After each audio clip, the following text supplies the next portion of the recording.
히스기야 왕은 오늘 읽어보니까 다윗과 같이 하나님을 잘 섬긴 왕이라고 소개합니다. 그래서 하나님이 그와 함께 하니까 그가 어딜 가든지 형통했다라고도 기록하고 있습니다. 그런데 오늘 우리가 8절까지만 읽었지만 9절부터 12절까지는 그 동시대에 아수르에게 멸망을 당한 북이스라엘에 대해서 기록하고 있습니다. 12절 보면 이렇게 기록되어 있습니다. 이는 그들이 여호와의 말씀을 듣지 아니하였고 그의 언약과 여호와의 종 모세가 명령한 모든 것을 따르지 아니하였음이더라. 같은 시대를 살았던 북이스라엘은 아수르에게 멸망을 당하는데 히스기야가 다스리는 남유다는 형통했다는 것입니다. 이게 무슨 말인가? 히스기야가 남유다를 어떻게 잘 통치했기 때문에 그런가? 라는 생각을 해보게 된다는 거죠. 같은 시대에 한 나라는 망하는데 한 나라는 형통했다. 히스기야 왕에 대한 전체적인 기록은 열왕기하 18장부터 20장 두 장에 걸쳐서 히스기야에 대한 이야기들이 아주 조목조목 기록되어 있습니다. 성경은 히스기야 왕이 하나님을 잘 섬겨서 형통했다라고 오늘 본문에서 읽었지만 18장 13절부터 20장 11절까지 내용을 보면 히스기야 왕은 결코 형통한 왕이 아님을 우리가 알게 됩니다. 아수르가 북이스라엘을 점령해가지고 북이스라엘이 망합니다. 그러니까 이 아수르가 어딜 또 노려보겠습니까? 이제 남유다, 히스기야 왕이 통치하고 있는 남유다를 침공하려고 합니다. 그러자 히스기야는 어떻게 했냐면 그들과 전쟁하지 않았습니다. 아수르가 와서 강압적으로 침공하려고 외압을 넣고 막 이러니까 히스기야는 그 아수르의 왕의 아수르의 그 겁을 먹고 아수르가 요구하는 대로 다 들어주는 내용이 18장부터 20장이 기록되어 있다는 것이죠. 왕궁에 있는 성전에 있는 모든 금은보화를 다 갖다 바칩니다. 아수르에게. 심지어는 성전의 문에 성전 기둥에 입혔던 금까지도 다 벗겨서 아수르에게 바칠 정도로 그렇게 히스기야 왕은 그렇게 했다는 것입니다.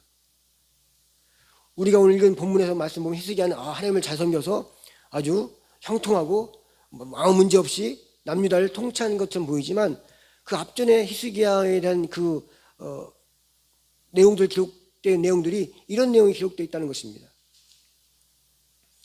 그렇게 히스기야 왕이 자기의 모든 주관주가 다 베껴줬음에도 불구하고 아수르는 계속해서 남유다를 침공하려고 위협을 합니다. 심지어는 아수르 왕 이름이 사네립인데 아수르 왕 사네립은 직접 편지를 써가지고 히스기야에게 보냅니다. 그 편지의 내용은 뻔하죠. 남유다를 위협해가지고 하나님과 이스라엘 백성들 조롱하고 무시하고 자신들에 의해서 멸망당할 거다 이런 엄포를 놓으면서 겁을 주는 그런 내용이었습니다. 이렇게 계속되는 아수르의 위협과 엄포 앞에서 히스기야는 어떻게 하는가? 그 사람은 그 편지를 들고 성전에 올라가서 하나님 앞에 펴놓고 하나님께 애통하며 도와달라고 애절하게 하소연을 합니다. 그러자 그 기도가 응답이 됩니다. 하나님은 그 기도의 응답을 선지자 이사야를 통해서 이렇게 말씀합니다. 19장 20절에 이렇게 기록되어 있습니다. 아모스의 아들 이사야가 히스기야에게 보내 이르되 이스라엘의 하나님 여호와의 말씀이 네가 아수르 왕 사네립 때문에 내게 기도한 것을 내가 들었노라 하셨나이다. 이렇게 이사야가 히스기야에게 하나님이 왕의 기도를 들으셨다라고 전합니다. 그리고 그 결과로 19장 35절부터 37절에 이렇게 기록되어 있습니다. 이 밤에 여호와의 사자가 나와서 아수르의 진영에서 군사 18만 5천 명을 친지라. 아침에 일찍 일어나 보니 다 송장이 되었더라. 아수르 왕 사네립이 떠나 돌아가서 니느웨에 거주하더니 그가 그의 신 니스롯의 신전에서 경배할 때 아드람멜렉과 사레셀과 살살이 그를 칼로 쳐 죽이고 아라랏산으로 그들이 도망하며 그의 아들 에살 핫돈이 대신하여 왕이 되니라. 히스기야는 하나님께 이 기도를 했더니 하나님께 엄청난 전쟁 한번 해보지 않고 아수르 군사를 18만 5천 명이 죽는 그런 일을 하나님께서 이루셨다는 것입니다. 어떤 성사학자들은 이 부분에 대해서 전염병이 돌아와서 죽었다 이렇게도 이야기합니다. 그리고 그것 때문에 자기 나라로 돌아간 사네립 왕은 자기네 나라가 자기 아수르에서 섬기는 신에서 예배드리다가 그 아드람멜렉과 사레셀이라는 사람이 있는데 이 사람 아들이에요. 자식들이에요. 그 자식에 의해서 죽게 됩니다. 이제 하나님께서 히스기야가 기도했더니 이런 일들을 이루셨다는 것입니다. 이렇게 해서 얼마나 히스기야는 기뻤겠습니까? 전쟁 한번 하지 않고 그 수많은 아수르 군사들이 다 죽어버리고 또 그 사네립은 자기 나라에 가가지고 또 자식들에서 암살되어지고 너무 좋았습니다. 그러나 이렇게 마음 조이던 아수르가 떠나가는 걸로 국가적 위기가 끝나면 좋으련만 20장에 가면 이제 히스기야가 죽을 병에 든 이야기가 바로 이어나옵니다. 큰 고비를 이제 넘겼나 싶었는데 하나님께서 히스기야가 죽을 거라고 말씀하시는 겁니다. 20장 1절 이렇게 기록되어 있습니다. 그때에 히스기야가 병들어 죽게 되매 아모스의 아들 선지자 이사야가 그에게 나와서 그에게 이르되 여호와의 말씀이 너는 집을 정리하라 네가 죽고 살지 못하리라 하셨나이다. 이런 이야기를 합니다. 이제 하나님이 너는 죽을 거라고 말씀하셨다면 그는 이제 죽는 겁니다. 여기에는 더 이상 아무런 희망이 없습니다. 하나님이 그렇게 하시겠다는데 그 무엇이 그것을 막을 수가 있겠냐는 것입니다. 근데 히스기야는 어떻게 합니까?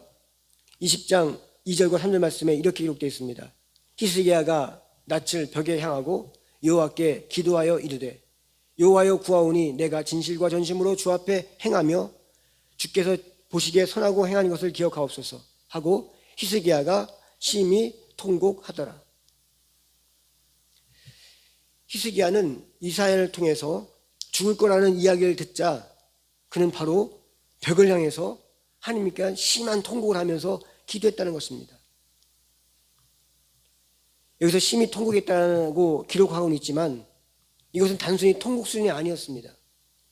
표현을 그렇게밖에 못할 뿐이지 아마도 히스기야는 엄청난 오열과 눈물을 쏟으면서 하나님께 통곡을 하면서 부르짖었을 것이라는 것입니다. 히스기야 왕의 기도가 얼마나 간절했는지 20장 4절을 보면 이렇게 말씀합니다. 이사야가 성읍 한가운데까지도 이르기 전에 여호와의 말씀이 그에게 임하여 이르시되 이게 무슨 말입니까? 이사야 선지자가 히스기야 왕에게 당신은 하나님 죽는다고 말합니다.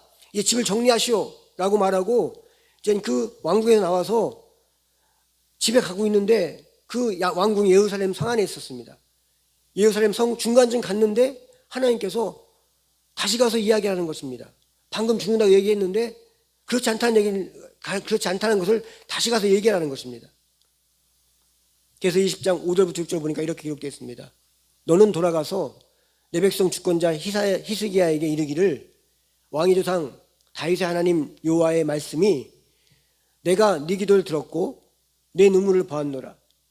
내가 널 낫게 하리니 내가 3일 만에 여호와의 성전에 올라가겠고 내가 네 날이 15년을 더할 것이며 내가 너와 이 성을 아수르 왕의 손에서 구원하고 내가 나를 위하여 또 내 종 다윗을 위함으로 이 성을 보호하리라 하셨더라.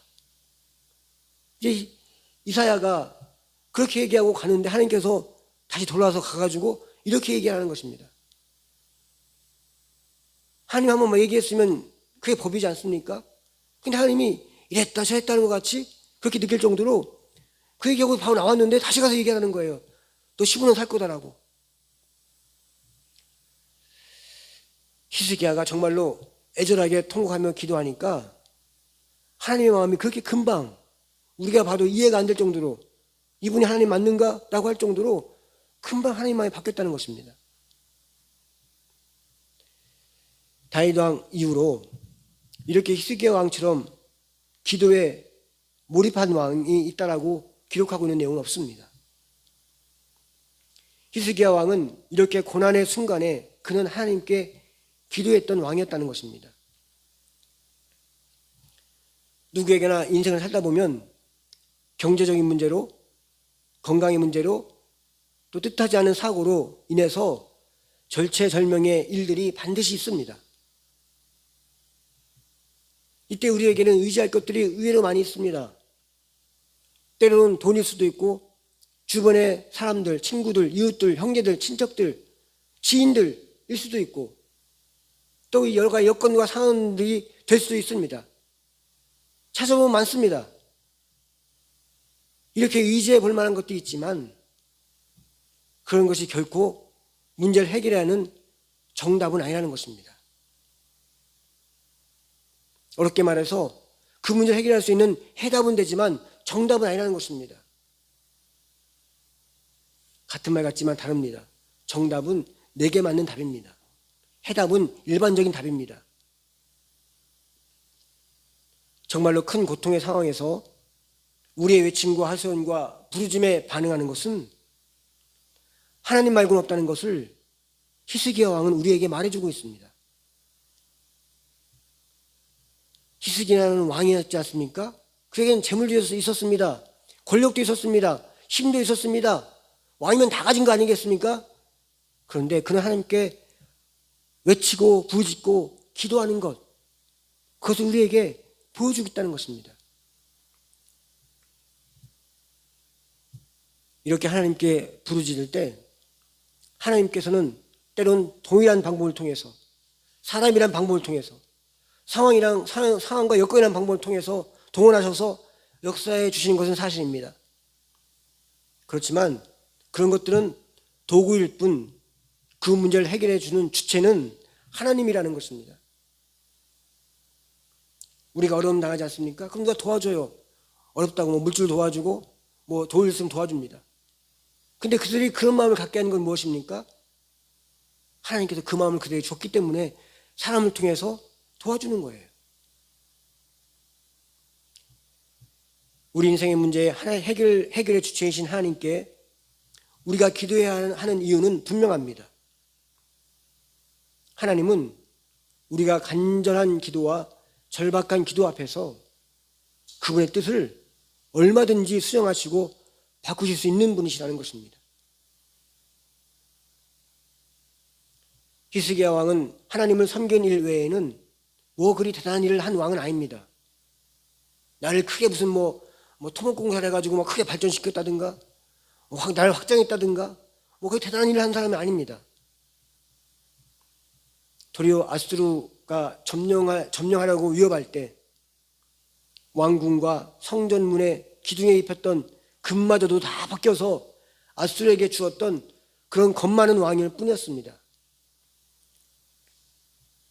아수르 왕이 편지로 겁박할 때도 그거 한 거라곤 그 편지 가지고 성리에 달려가서 벌벌 떨면서 편지 펴놓고 어떻게 하면 좋냐고 하나님께 하소연하며 두려워했던 왕이 이 왕이었습니다. 그뿐입니까? 병들어 죽게 된다고 하니까 그 죽음이 두려워서 살려달라고 원했던 그런 왕이었습니다. 그렇지만 히스기야 왕은 그런 절박한 상황에서 두려움과 불안에 쪄들어 있을 때에도 그가 한 것은 하나님께 엎드리는 것이었습니다. 그는 문제만 생기면 엎드렸습니다.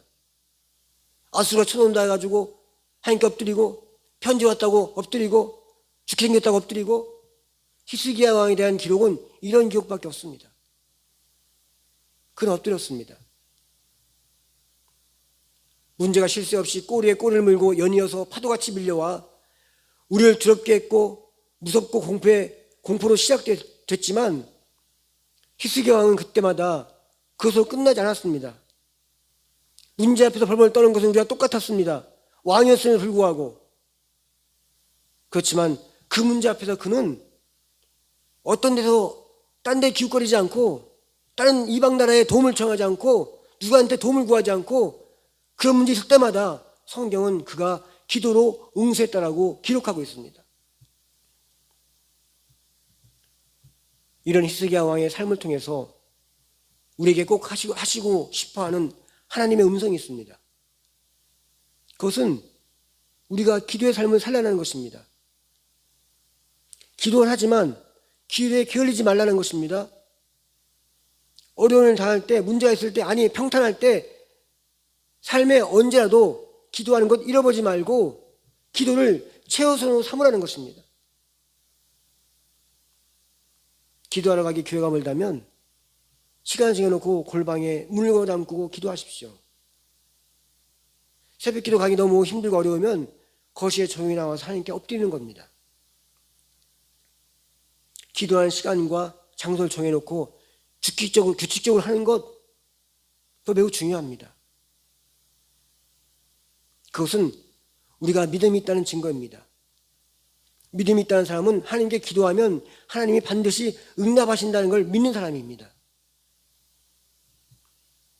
이 믿음이 없으면 우리는 기도할 힘이 없습니다. 기도하고 싶지도 않습니다. 기도 못합니다. 기도가 무슨 얘기야 하면서 우리는 물에 상관없는 것처럼 생각할 수가 있다는 것입니다. 성경에 나오는 믿음의 선진들은 이렇게 믿었습니다. 기도하면 하나님께서 드신다는 그 믿음 붙들고 기도해서 안 되는 것을 되게 했고 할 수 없는 것을 해냈고 이룰 수 없는 것을 이뤄냈습니다. 사람은 누구나 삶의 어려움 앞에, 고난 앞에, 고비 앞에 겁을 먹고 두려워하고 낙심하고 괴로워합니다. 이것이 날벼락 같은 큰 문제 앞에 우리가 할 수 있는 전부입니다. 그러나 성경은 많은 믿음의 사람을 통해서 말씀합니다. 그들이 우리보다 대단해서, 우리보다 잘나서, 하나님께서 선택받은 사람이어서, 우리가 올려다볼 수 없는 그런 높은 수준의 신앙인이어서가 아닙니다. 그들도 삶의 문제 앞에서, 먹고 사는 문제 앞에서, 질병과 고통 앞에서, 죽음의 두름 앞에서 절절매든 사람이었습니다. 그렇지만 그들이 그런 상황에 살아날 수 있었던 것은 하나님이 계시다는 것을 믿었기 때문입니다. 하나님은 몇천 년 전 성경 속에 그때도 그들의 기도를 들어주셨듯이 지금도 우리가 기도하면 그때와 똑같이 들으시는 참으로 좋으신 분이십니다. 그 하나님은 심지어 자신의 아들 내어주어서 십자가의 죽음으로 우리의 잘못까지도 다 용서해 주시고 씻겨주겠다고 자기 아들 하나밖에 없는 아들 내어주신 분이 그 하나님입니다. 그 하나님은 히스기야 왕이 기도할 때 이렇게 말씀하셨습니다. 19장 20절, 20장 5절 말씀에 이렇게 말씀했습니다. 내게 기도하는 것을 내가 들었노라. 내가 네 기도를 들었고 내 눈물을 보았노라. 우리 하나님은 안 들으신 것 같지만 우리 기도를 다 듣고 계시고 남몰래 눈물 흘리며 작은 소리로 하는 기도도 하늘의 대형 스피커로 다 듣고 계시다는 것입니다. 우리가 날마다 쉬지 않고 멈추지 않고 꾸준히 밥을 먹고 호흡하는 것은 우리의 심장 박동이 멈추지 않고 뛰게 하기 위해서입니다. 그래야 살 수 있기 때문입니다. 우리 영적인 삶도 영적인 감각이, 영적인 호흡이, 영적인 심장이 멈추지 않고 뛰게 하려면 우리는 쉬지 말고 기도해야 됩니다. 기도하는 것을 멈추지 말아야 합니다. 꾸준히 해야 됩니다.